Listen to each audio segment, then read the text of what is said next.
Yes ya. Sekali lagi Bapak, kalau saudara yang minggu lalu ada di sini waktu English service ini adalah sebetulnya lanjutannya. Ya. Ya. Ada hal yang kita sudah bahas minggu lalu. Ya, bahasa Inggris tentunya, yang ini versi bahasa Indonesianya. Ya, Markus 11, this is classic teaching. Classic teaching kalau tentang iman, hampir selalu ini ayat pasti dibuka. Ya, Markus 11 ayat 22 dan 24. Tapi satu hal begini saudara. Pada saat kita bicara tentang divine healing, itu basic foundation-nya akan selalu firman Tuhan. Akan selalu firman Tuhan.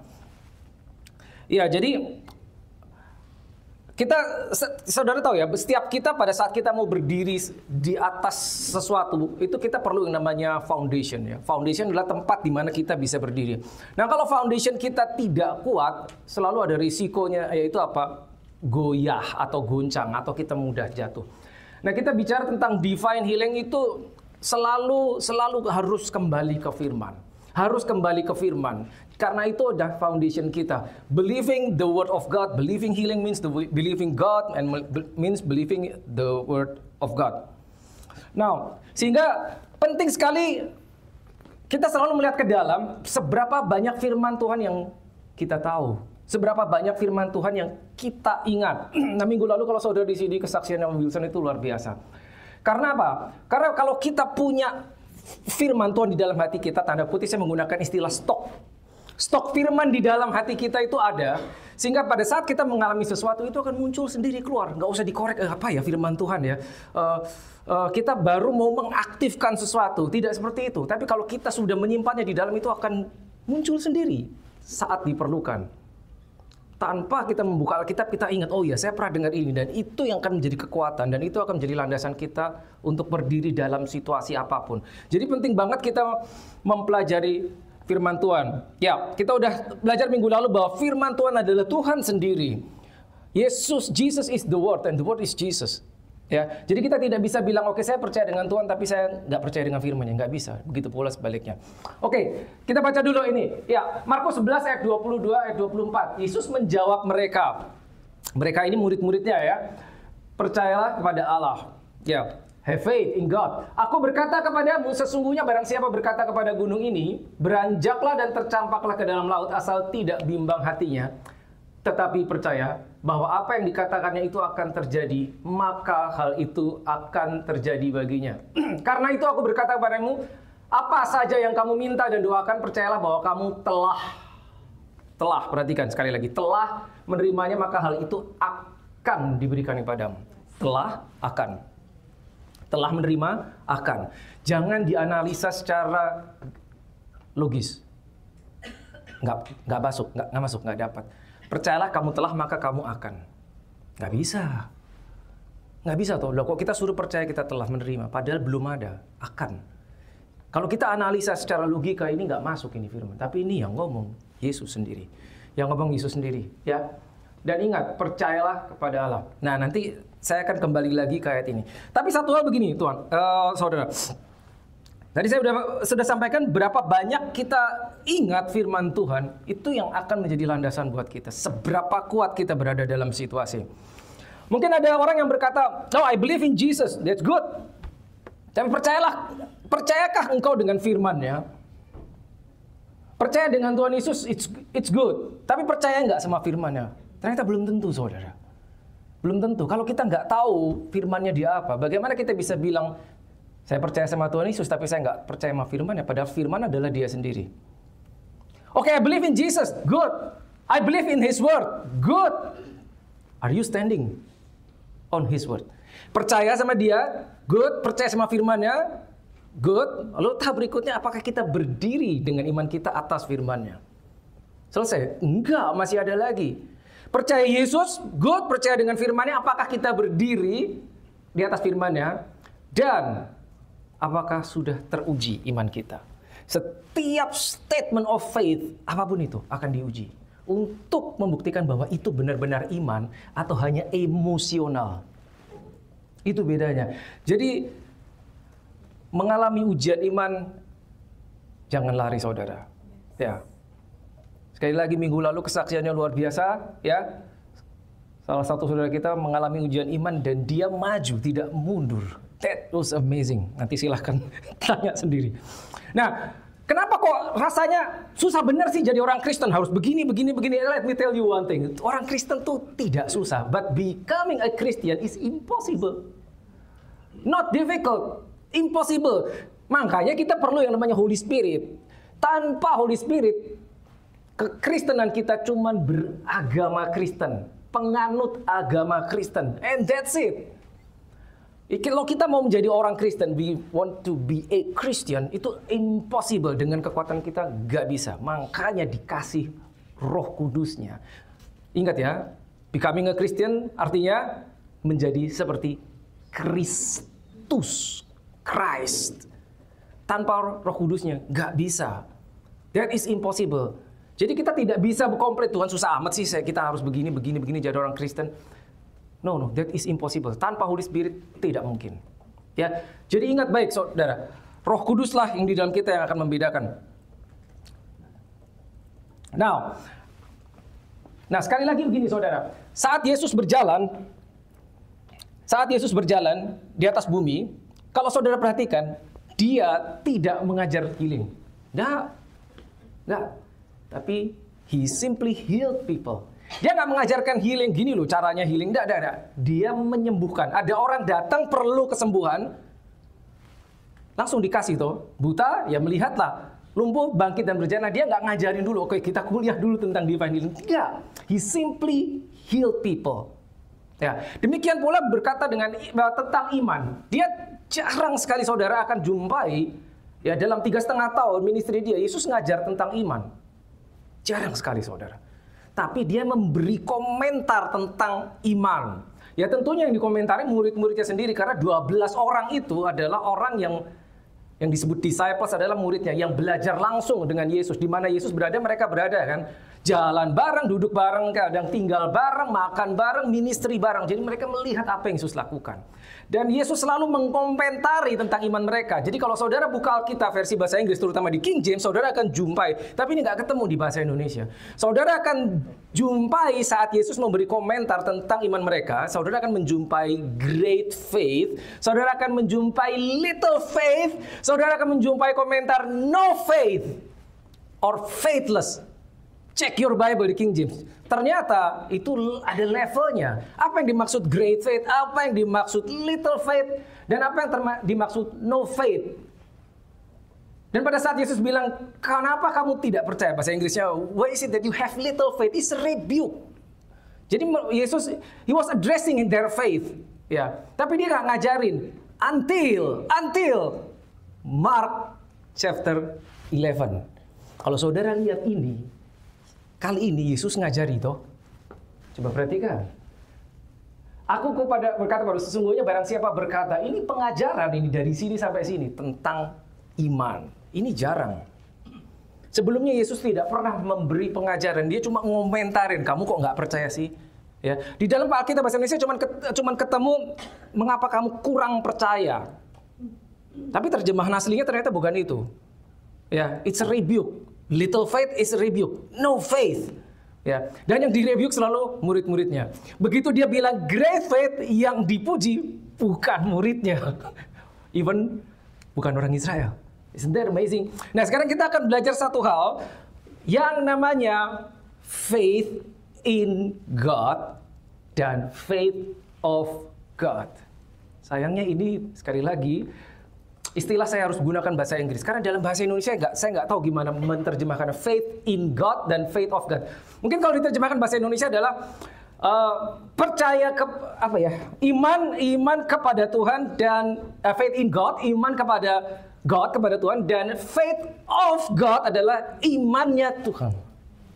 Oke ya, percaya kepada Yesus ya, beriman kepada Yesus dan imannya Yesus. Faith in God. Yang kedua, faith of God. Bedanya apa? Begini bedanya. Ya, faith in God. Jadi pada saat saudara baca perjanjian lama, terutama perjanjian lama, era sebelum era Yesus melayani. Nah, kalau saudara baca, faith-nya itu kita bisa sebut itu sebagai faith in God. Jadi mereka percaya, they believe in God, mereka percaya dengan Tuhan, dan Tuhan akan do something based on their faith. Oke. Percaya kepada Tuhan bahwa Tuhan bisa melakukannya dan Tuhan melakukan sesuatu untuk mereka. Faith in God. Oke.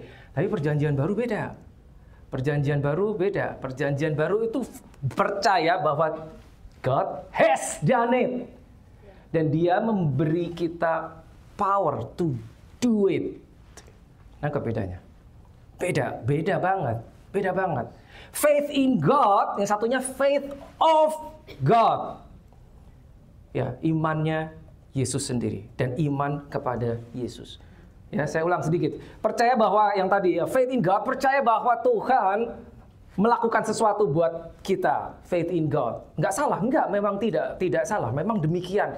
Tapi faith of God adalah percaya bahwa dia telah melakukannya. Dan dia membackup kita saat kita bertindak berdasarkan apa yang kita percayai. Amin, saudara? Yes. Jadi itu beda. Beda sekali. Nah, kenapa ini menjadi penting? Karena begini, saudara.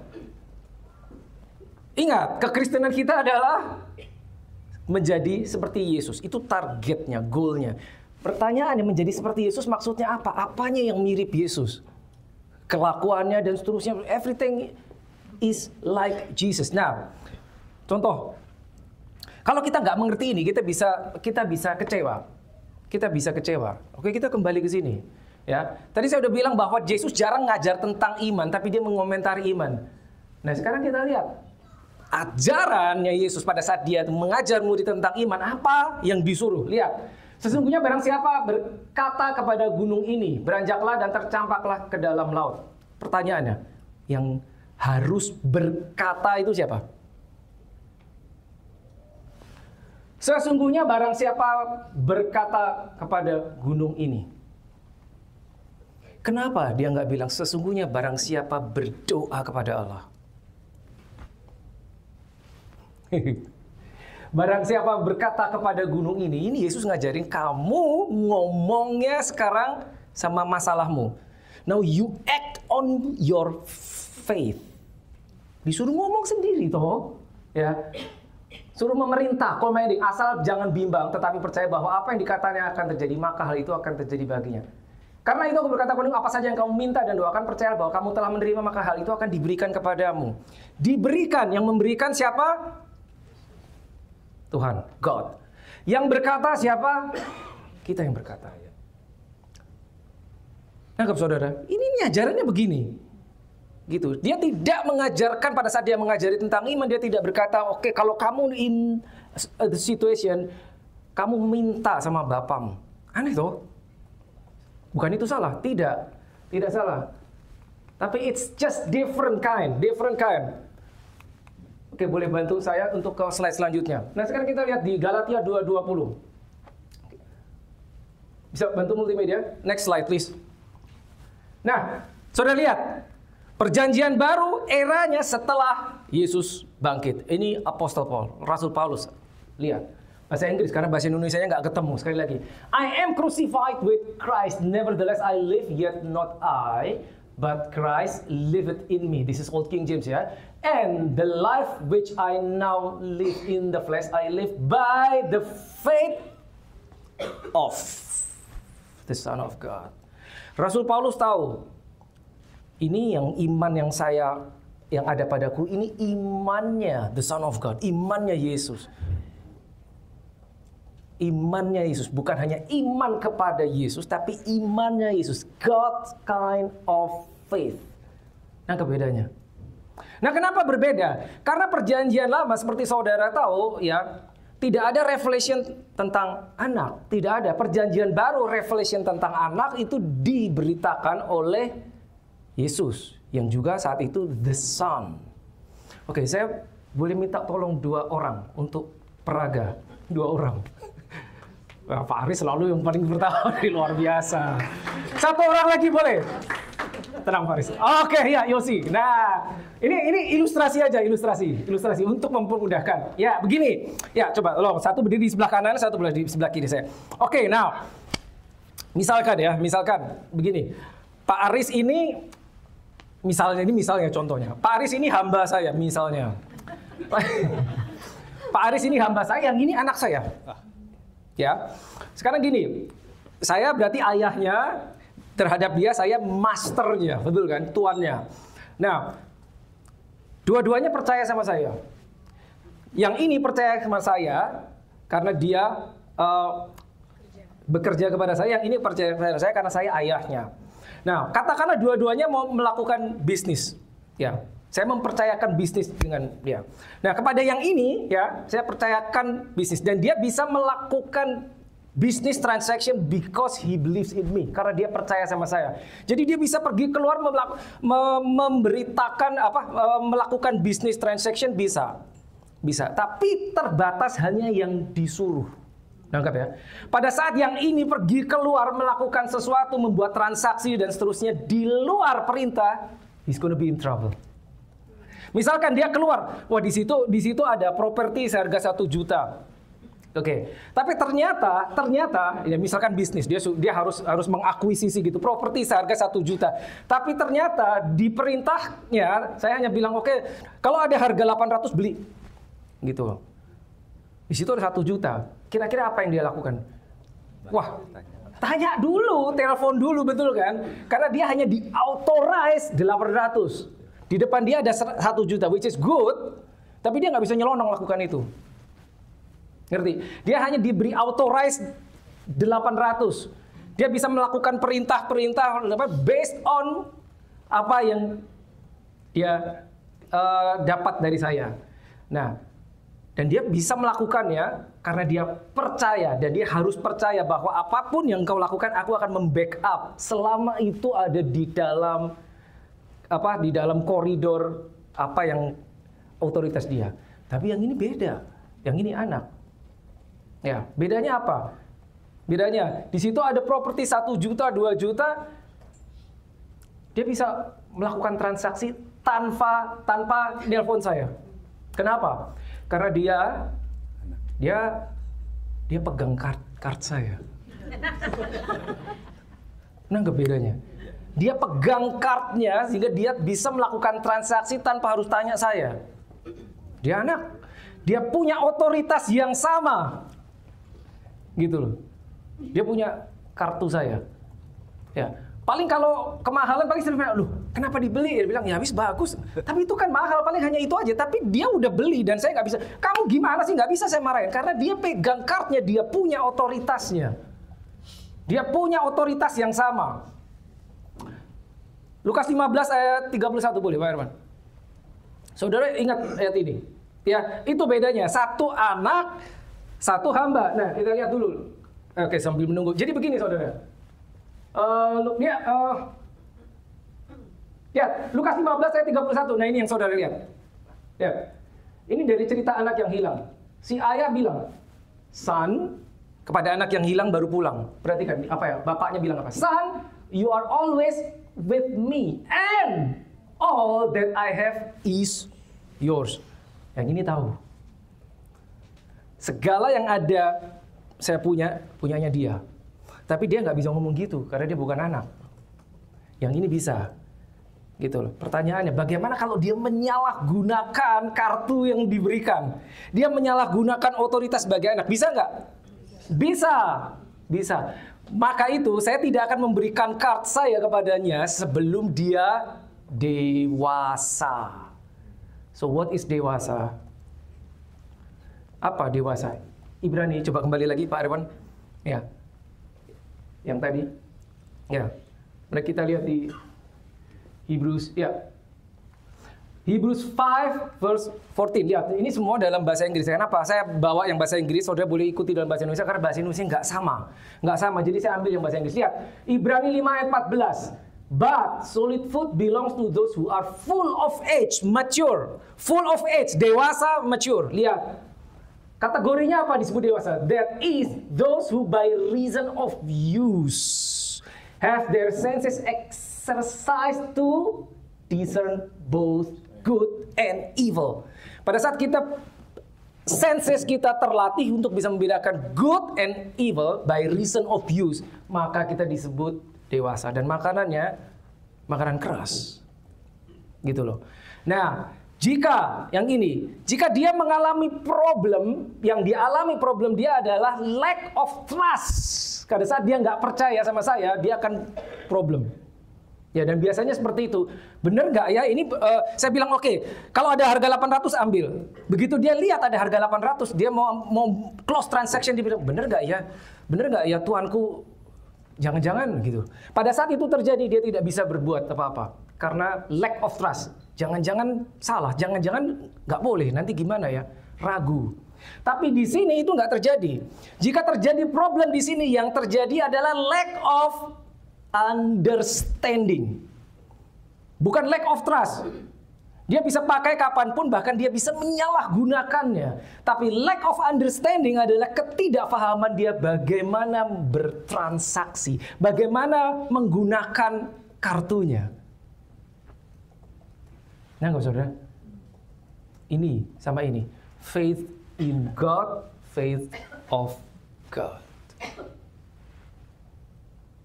Itu bedanya. Thank you.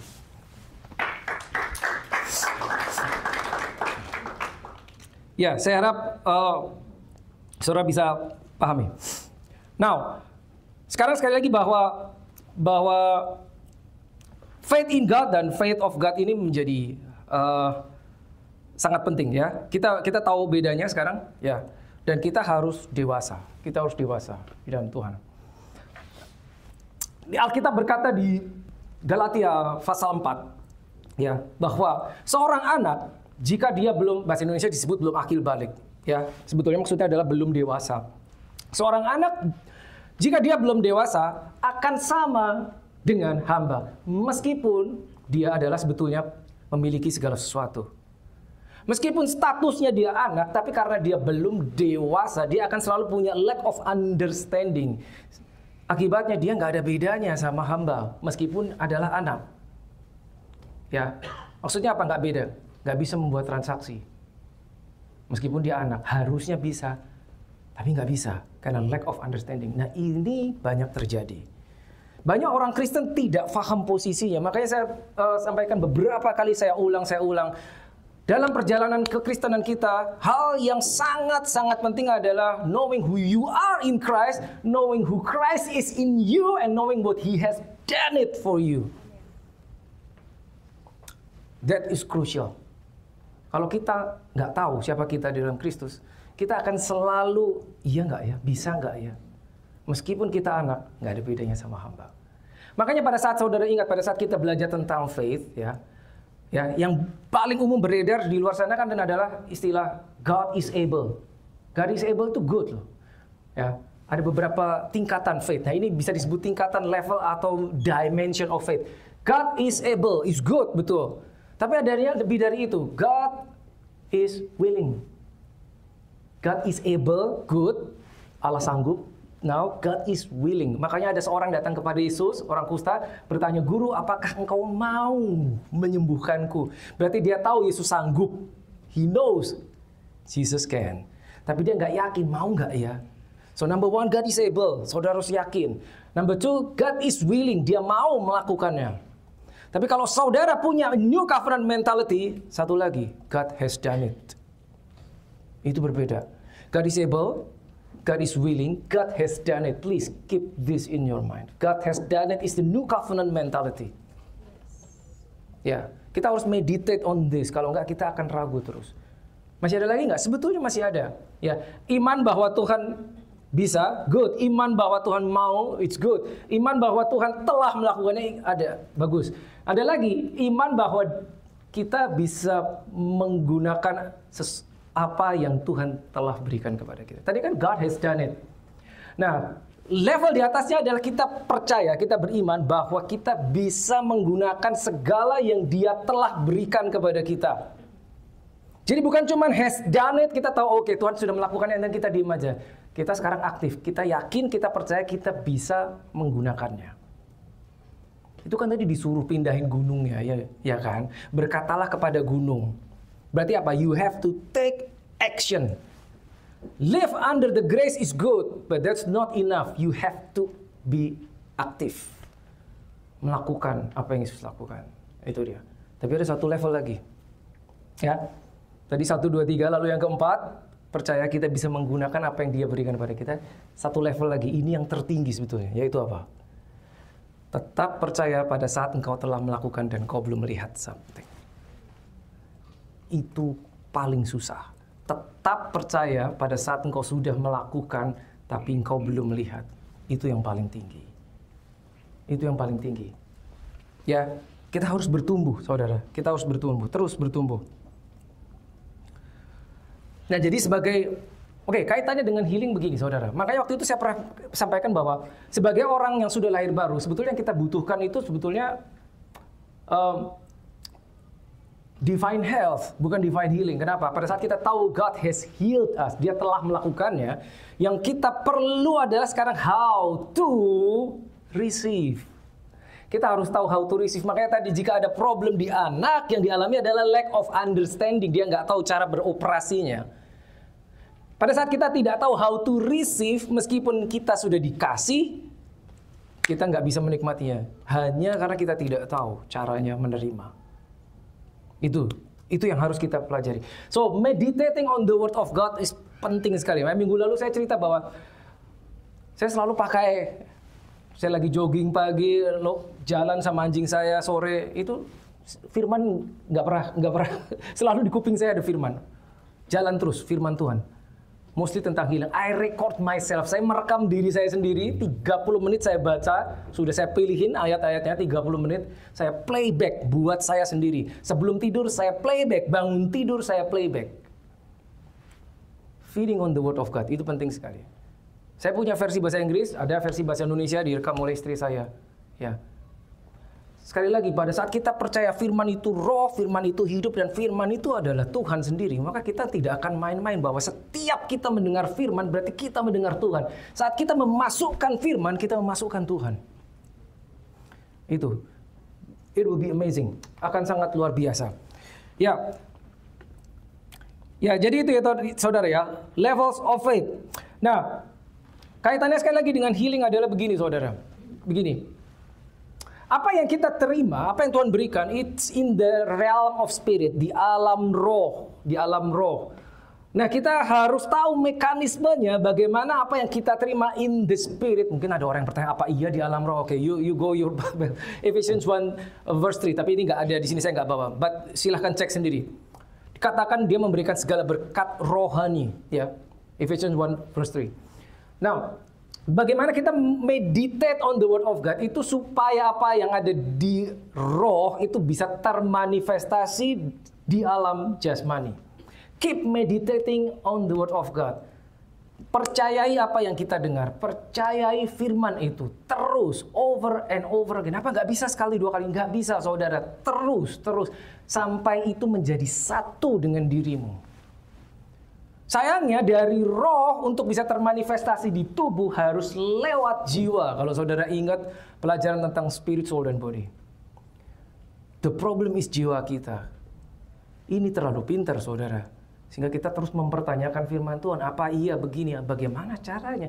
How Lord? Apa bisa? Sudah begini jauh, sudah begini buruk, sudah begini parah. Apa bisa? Itu kan adanya di sini. It's soul. Soul akan menegate firman, akan membuat firman itu tidak berlaku, akan membuat firman itu tidak termanifestasi karena kita mempertanyakan firman. Kita sendiri loh, itu jiwa kita sendiri, pikiran kita sendiri. So please, meditate your healing, imagine your healing, apapun yang saudara alami. Nah, dalam dunia ini begini, saudara pernah dengar istilah WCS, worst case scenario. WCS, bahasa Indonesia apa? Ya ngerti lah maksudnya, worst case scenario. Ya, kemungkinan terburuk apa sih yang harus terjadi? Itu umum, semua orang pernah tahu itu. Kalau saudara kerja di marketplace, apalagi saudara di bagian di level pengambil keputusan, yang mana keputusan yang saudara ambil itu akan mempengaruhi perusahaan saudara, bisa untung besar atau bisa rugi besar. Apapun yang saudara ambil itu bisa mempengaruhi sekian banyak orang akan tetap kerja atau sekian banyak orang harus kehilangan pekerjaan. Biasanya itu populer, WCS. Worst case scenario. Pada saat saudara mengambil keputusan dan ternyata ya outputnya Tidak seperti yang diharapkan. Tapi tahukah saudara, pada saat kita, kenapa ya? Ini terbiasa. Pada saat, saya percaya setiap kita disuruh, oke, think about WCS, worst case scenario. Mahir, kita pinter. Kenapa? Karena kita terlatih. Tapi tahukah saudara, untuk bisa membuat worst case scenario, kita harus membayangkan hal yang buruk. Iya kan? Benar gak? Bukan cuma membayangkan, mengimajinasikan jika yang buruk itu terjadi. Iya apa ya? Baru kita bisa bikin WCS. Kita membayangkan yang buruk begini, maka untuk mengatasinya begini. You have to imagine something bad is happening. Belum tentu terjadi, belum. Kita mau menggunakan istilah apapun, oh itu bagus ya, itu preparation, good. Tapi mari kita lihat, apa kalau Alkitab bilang? Alkitab mengajarkan WCS. Filipi 4 ayat 8. Please. Filipi 4 ayat 8. Boleh, Erwan? Lihat. Nih. Lihat. Janganlah hendaknya kamu khawatir akan apapun. Ya, ayat 6 sampai 8 ya. Apapun juga. Jangan khawatir akan apapun juga. Jangan means comment. Tetapi berarti sebaliknya, nyatakanlah dalam segala keinginanmu kepada Allah dalam doa dan permohonan dengan ucapan syukur. Damai sejahteralah yang melampaui segala akal akan memelihara hati dan pikiranmu dalam Kristus Yesus. Sampai sini dulu. Ini WCS-nya nggak ada. Nah, kalau kita lihat ayat 8 ya, lihat. Jadi akhirnya saudara, semua yang... Kalau saudara bisa hafal, saya kasih coklat. Benar, mulia, adil, suci. Oke, ini banyak nih. Benar, mulia, semua yang adil, suci, semua yang manis. Semua loh, bayangkan, semua. Bukan sebagian, semua yang sedap didengar. Bukan sedap dipandang, sorry. Sedap didengar, semua yang disebut kebajikan dan patut dipuji, lakukanlah. Pikirkanlah semua itu. Apa ini WCS? Bukan. Ini BCS. Bukan worst case scenario, tapi you know it, the best case scenario. Ternyata Alkitab mengajarkan apa? Pikirkan yang baik, bukan pikirkan yang buruk. Nanti gimana kalau pada saat kita memikirkan yang buruk, yang datang itu kan khawatir sama takut toh. Sementara kita berharap kuasa Tuhan termanifestasi dalam kehidupan kita. Tapi kita sibuk memikirkan pada saat yang buruk terjadi nanti gimana ya? Nanti gimana? Something is wrong, saudara. Apapun kata orang dunia sana mempraktekkan yang mana? Apa yang dikatakan Alkitabmu? Do it. Yang itu yang dilakukan. Ya. Lalu, oh ya ini sudah. Oke. Ya. Oke, have to be quick. Ingat ya. Kita sebagai orang Kristen, kita harus punya New Covenant mentality. New Covenant mentality. Nggak banyak orang yang suka. Tidak semua orang suka. Kalau kita bicara faith of God tadi ya, sebagai orang Kristen, New Covenant mentality, nggak semua orang suka. Kenapa? Karena langsung kita tahu dalam hati kita, oh berarti ada tanggung jawab. Iya toh? Kenapa tanggung jawabnya? Kita nggak bisa tinggal diem aja, okay, Lord, please do it for me, Lord. Okay, I'm just gonna wait here. Saya mau nunggu aja Tuhan bergerak untuk saya. Itu nggak salah. Tapi kedewasaanmu akan terbentuk pada saat kau mau aktif menjadi seperti Kristus. Bukan cuma nunggu, oke Tuhan, here I am Lord, I trust you. Itu bisa terjadi, bisa. Bisa terjadi, bisa. Masih bisa terjadi, bisa. Bisa. Tapi nanti saya akan jelaskan kenapa you have to take the next step. Gak bisa berhenti di situ, gak bisa. Gak bisa. Jadi grace of God itu bisa diartikan begini, kita menerima, betul. Tapi satu hal lagi, if you grow, kalau saudara bertumbuh, grace of God bukan cuma terima, tapi menggunakan apa yang telah engkau terima. Beda toh? Beda toh? The grace is the power, empowering anointing. Itu grace. Jadi bukan cuma diam, oke kita terima. Nggak aktif, tidak mau melakukannya. Padahal Alkitab suruhnya apa? Alkitab suruhnya apa? Colossians 1:27, please. Kolose 1:27. Kita lihat sekarang Alkitab suruhnya apa. Ya, Kolose. Ya, ini bahasa Inggris ya. Bahasa Indonesia beda. Sangat disayangkan bahasa Indonesia banyak terjemahannya yang tidak akurat. Ya. To them God will to make known. Ya, ini Rasul Paulus. What are the riches of the glory of this mystery among the Gentiles, which is Christ in you, the hope of glory. Bahasa Indonesia cuma dikatakan Kristus ada di tengah kamu, tapi ini bukan di tengah. Bukan Christ in the midst of you, no. Christ in you, literally in you. Jadi saudara lahir baru, di dalammu itu ada Christ. So what is this? Kenapa tidak dibilang Jesus in you? Christ in you. Ini bukan bicara personnya loh. No, Christ. Saya pernah jelaskan di sini. Pada saat saudara baca Alkitab, pada saat itu saudara mendengar ada istilah Yesus Kristus dan Kristus Yesus, itu tidak sama. Yesus Kristus berarti penekanannya di personnya. Pada saat Kristus Yesus penekanannya di anointingnya. Nah, apa maksudnya? Christ in you, bukan Jesus in you. Watch this. Christ in you berarti apa? The anointing, the anointed one is in you. Now you really have to stop and think about it and meditate on this. Otherwise it's gonna be just nggak ada artinya. Christ in me. Benarkah Kristus di dalamku? Saudara merenungkan ini 30 detik 1 menit. Mungkin saudara belum dapat apa-apa. Apa yang membedakan bahwa Kristus di dalam? Kristus itu di dalam loh. Di dalam saudara Kristus. Urapannya di situ. Ibrani 3:14 please. Ya, atasnya nih. Look, for we have become partakers of Christ. Ini sayang perterjemahan bahasa Indonesia kalau saudara buka nggak begini. Partakers of Christ. If we hold the beginning of our confidence steadfast to the end. Partakers of Christ. Partakers of Christ. Engkau mengambil bagian di dalam Kristus. Mengambil bagian di dalam Kristus. Lihat, Kristus di dalammu. Lalu engkau mengambil bagian. Karena engkau sudah partakers. Pengambil bagian di dalam Kristus. Kenapa tadi saya bilang nggak banyak yang suka? Karena berarti ada tanggung jawabnya toh. Ada tanggung jawabnya. You have to do something. Supaya apa? Supaya menjadi Kristus. Itu yang paling atas, lebih shocking lagi.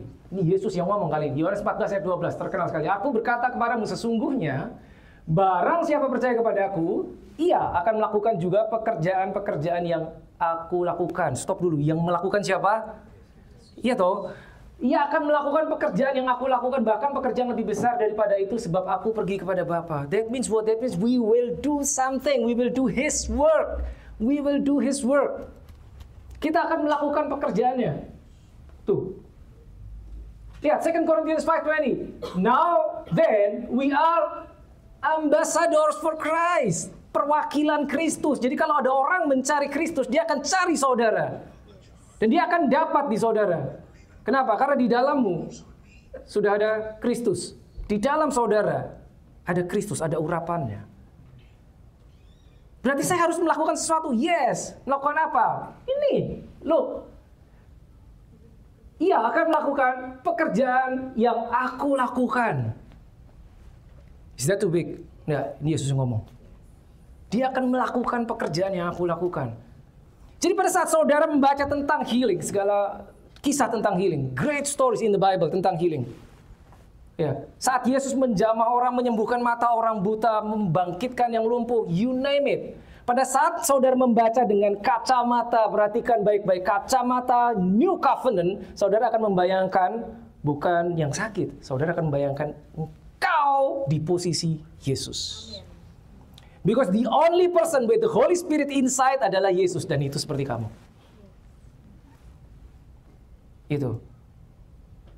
Come on now. This is Christianity. Kita bisa lupa dengan mudah, bisa lupa. Makanya kemarin ada yang tanya, kalau ada orang, ketemu orang kemarin di Oikos ada yang tanya, tiba-tiba Roh Kudus gerakan doain dia. Bagaimana kita tahu itu dari Tuhan? Apa jangan-jangan pikiran saya sendiri? Nggak masalah, just pray for him. Is that something good? Apakah itu bertentangan dengan firman Tuhan? Tidak. Do it. Just do it. Jangan takut, Tuhan tidak akan bilang, "Hus, kenapa kamu doakan dia?" Apa gitu? Dicegah gitu kan. Kenapa kamu doakan? No, Lord, I know this is your will. Gitu loh. Ya kan, kita tidak pernah lihat di Alkitab ada orang datang kepada Yesus, sakit, pulang, tetap sakit kan nggak ada toh. Nggak pernah ada adegan seperti itu kan. Gitu. Ya, ada orang datang sakit dibiarin aja sama Yesus. Nggak pernah ada. Ditolong selalu. Ditolong. Ya. Jadilah Kristus. 1 John 4:17. Kita punya nggak di sini Pak Irwan? 1 John 4:17. Ada nggak? 1 John 4:17 is amazing. Amazing. Satu lagi. Nah, itu dia. Ini juga bahasa Indonesianya nggak sama. Sorry.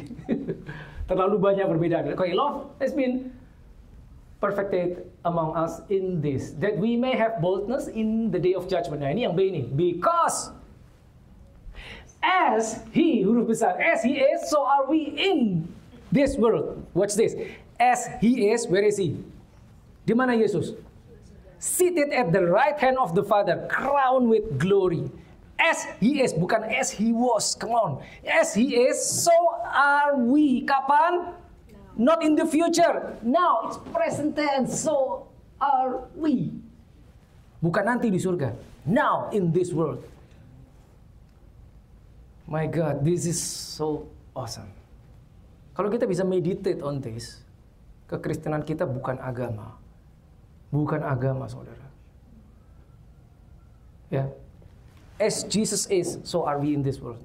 Sekali lagi ini nggak ketemu di bahasa Indonesia. Jadi seperti Yesus, demikian pula engkau. Demikianlah engkau. Kalau saudara tengok kiri kanan saudara, saudara lihat Christ ada di situ, di sebelah kiri, di sebelah kanan saudara. Itu orang itu mau tampangnya kayak apa? Itu Kristus ada di dalamnya. Gitu loh. So act like Christ. Why? Because Christ is in you. Sekali lagi, ini tidak semalam langsung kita mastering this thing. Ya, tidak langsung. Ya, tapi perlu waktu untuk menyadari. So I'll close with one story. Boleh kembali ke slide saya, Pak Irwan?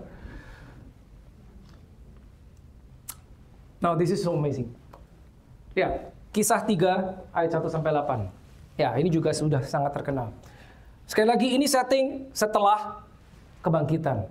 Ya, Yesus sudah bangkit. Ya, mereka sudah lahir baru para murid. Ya, lihat. Kisah 3 ayat 1 sampai 8. Pada suatu hari menjelang waktu sembahyang, yaitu pukul 3 petang, naiklah Petrus dan Yohanes ke Bait Allah. Lihat, dua orang naik ya. Watch this. Di situ ada seorang laki-laki yang lumpuh sejak lahirnya sehingga ia harus diusung sejak lahir. Berarti udah sekian lama toh, karena dari lahir lumpuh. Oke. Tiap-tiap hari orang itu diletakkan dekat pintu gerbang Bait Allah yang bernama Gerbang Indah untuk meminta sedekah kepada orang yang masuk ke dalam Bait Allah. Berarti dia mencari istilahnya pengemis, minta sedekah karena lumpuh, dia nggak bisa bekerja. Jadi dia taruh di pintu, orang banyak lewat, tujuannya itu. Nah, Petrus sama Yohanes betulan lewat karena waktunya sembahyang, baru mau doa, belum doa. Ingat, belum doa. Maka dibilang menjelang waktu sembahyang. Jadi mereka mau berangkat, mau doa. Mereka kan ada korban pagi, korban petang, ya, tengah hari dan seterusnya. Ini baru mau. Apa yang terjadi? Lihat. Ketika orang itu melihat bahwa Petrus dan Yohanes hendak masuk ke Bait Allah, ia meminta sedekah. Ya, tentunya karena dia memang itu yang diminta. 4, mereka menatap dia. Mereka ini Petrus menatap dia, Petrus. Dan Petrus berkata, menatap orang yang lumpuh itu, Petrus berkata, lihatlah kepada kami. Oke, tempatkan saudara di situ. Apakah kalau kita yang di sana, kita akan bilang, look at me? Most likely we will say, look at lihatlah kepada kami. Look at me. Bukankah lebih gampang, look at God, look at Jesus. Look at me, ini loh. Lihatlah kepada kami. Apa ini salah cetaknya? Emang begini. Saudara buka bahasa Inggris juga begini. Lihat, 5. Lalu orang itu menatap mereka dengan harapan akan mendapat sesuatu dari mereka. Karena mereka dia minta sedekah. Tetapi Petrus berkata, emas dan perak tidak ada padaku. Watch this. This is powerful. Tetapi apa yang kupunyai kuberikan kepadamu.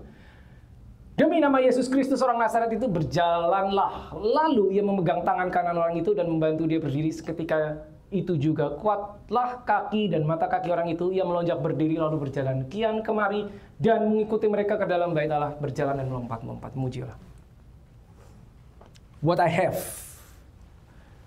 Dari mana Petrus tahu dia punya sesuatu? Wih, siapa yang ngajarin? Sok tahu banget. What I have I can give you. Emas perak gak ada. Dia kan minta uang. Sorry, yang itu saya gak punya. Tapi saya punya sesuatu yang lain yang akan kuberikan kepadamu. Yang akan lebih berharga daripada yang kamu cari. In the name of Jesus. Apa yang dia punya? In the name of Jesus. Itu yang Petrus punya. Saya tanya, saudara punya itu nggak yang Petrus punya? Punya. Dari mana kamu tahu kamu punya? Dari mana saudara tahu? Jawabannya apa? I know that I know because I know. Saudara mau jelasin gimana? You have the name of Jesus. Itu sama seperti saudara ditanya, kamu lahir baru nggak? Saudara bilang, yes, I'm born again. How do you know? How can you explain that? I know that I know. You believe in Jesus, you are born again, you have Holy Spirit in you. As Jesus is, so are you.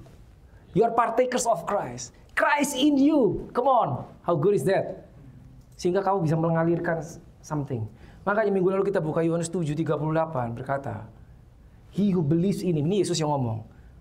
Ya, just like what the scripture says, out of his heart, out of his innermost being. Dari dalam hatinya akan mengalir aliran-aliran kehidupan. Petrus tahu. Ini kalau ada orang Farisi lihat, ini bisa dilempari batu. Tahu nggak? Dianggap apa? Blasphemy. Blasphemy. Ya, apa yang kupunya, kuberikan kepadamu dalam nama Yesus. In the name of Jesus, get up and walk. Number one. Lack of understanding. Kalau Petrus punya lack of understanding, dia nggak akan seberani itu. Aku tahu aku bisa berikan karena aku tahu itu ada padaku.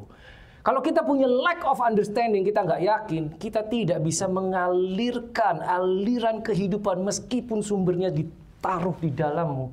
It's not gonna flow. Because you are not sure. Karena saudara nggak yakin, bener nggak ya bisa. Get the understanding. Hosea 4:6. Hosea 4:6 berkata apa? My people are destroyed because of lack of understanding. Lack of understanding bisa menyebabkan my people are destroyed. Kata Tuhan seperti itu. So get the understanding. Ingat ya, faith of the Son of God. Saudara punya, saudara bisa mengaksesnya. Now you operate as Christ. Let us pray.